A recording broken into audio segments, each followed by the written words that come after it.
News 18 India इतनी ज्यादा देता है, लेकिन मैं सीधा रुख कर सकता हूं। इस समय केंद्रीय मंत्री हरदीप पुरी हमारे साथ लाइव और एक्सक्लूसिव जुड़ रहे हैं। सीधा हरदीप पुरी का रुख करते हैं। केंद्रीय मंत्री तो इस समय मेरे साथ एक्सक्लूसिव बातचीत करने के लिए जुड़ रहे हैं केंद्रीय मंत्री हरदीप पुरी, जो कि हाउसिंग और अर्बन अफेयर्स मिनिस्टर भी हैं और पेट्रोलियम और नेचुरल गैस मिनिस्टर भी हैं।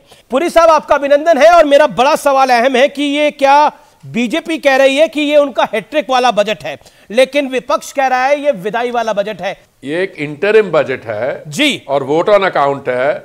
जब माननीय प्रधानमंत्री जी की तीसरी टर्म शुरू होगी लोकसभा के चुनाव के बाद, उस समय कई फैक्टर जो है रेलेवेंट होंगे। माफ करिए, आपको टोक रहा हूं। आप तो तीसरी टर्म की बात कर रहे हैं, प्रधानमंत्री भी गारंटी दे रहे हैं कि मेरी तीसरी टर्म है, लेकिन विपक्ष को यह अंतिम बजट लग रहा है। अखिलेश यादव ने बोला यह विदाई वाला बजट है, कांग्रेस कह रही है कि यह आखिरी बजट है, इसके बाद नरेंद्र मोदी कोई बजट, उनकी शासन आएगा नहीं और कोई बजट पेश नहीं करेंगे। क्या आपको लगता है कि विपक्ष को ऐसा लग रहा है कि इस बार चाहे आप कुछ भी कर ले, चाहे राम मंदिर हो जाए, चाहे नीतीश बाबू आपके साथ आ जाए, चाहे आप बजट कुछ भी दे दे, लेकिन इस बार राहुल गांधी का मैजिक काम कर जाएगा? इसमें मतलब एक तरफ राहुल गांधी है जो जिनकी 50 साल से उम्र ज्यादा है और युवा नेता है, और दूसरा मैजिक। इन दोनों में कॉन्ट्रडिक्शन ऑफ टर्म्स है, वो मैं नहीं जानता हूं। मैं I wish him the best of luck. जहां तक ऑपोजिशन की बात है, जहां पे मैंने उनके बयान देखे हैं कि ये लैक क्लस्टर बजट है, पहले तो अपनी अंग्रेजी पता कर ले लैक क्लस्टर होता क्या है। हमारे यहां अगर कोई चीज लैक क्लस्टर है वो है ऑपोजिशन।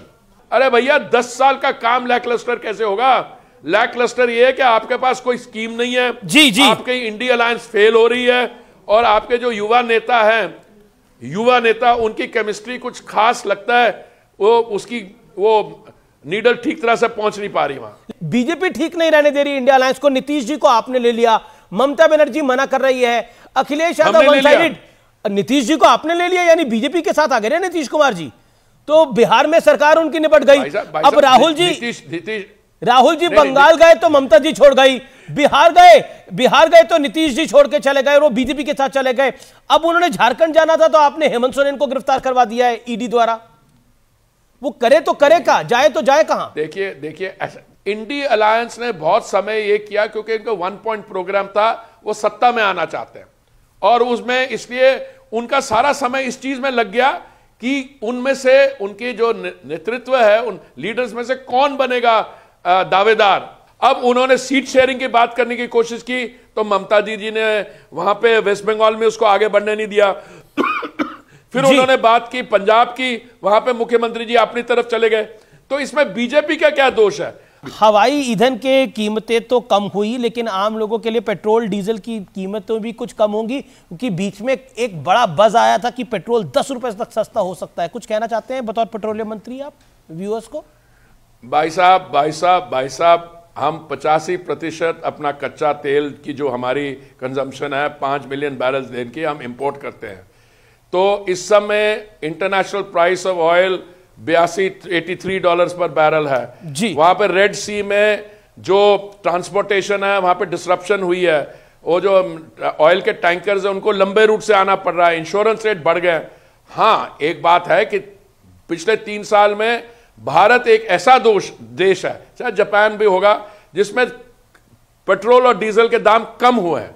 मैं प्रार्थना करता हूं, आप भी करिए, कि जो रेड सी में थोड़ी सी अनसर्टेनिटी है ये ठीक हो जाए। हमारी ऑयल मार्केटिंग कंपनीज का पहले 3 क्वार्टर में अच्छा उनकी शोइंग थी, चौथा क्वार्टर भी अच्छा हो जाए। अगर ये इकोनॉमिक सिचुएशन इंप्रूव होती है तो ये हो सकता है, पर इसका निर्णय सरकार थोड़ी ना लेगी।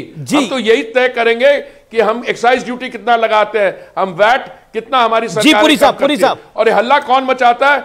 वो कांग्रेस की सरकार, जहां पे जिन्होंने वैट कम ही नहीं किया। पुरी साहब, चलिए, आपका बहुत बहुत शुक्रिया। आज आप इस महत्वपूर्ण दिन पे हमारे साथ जुड़े और आपने हमारे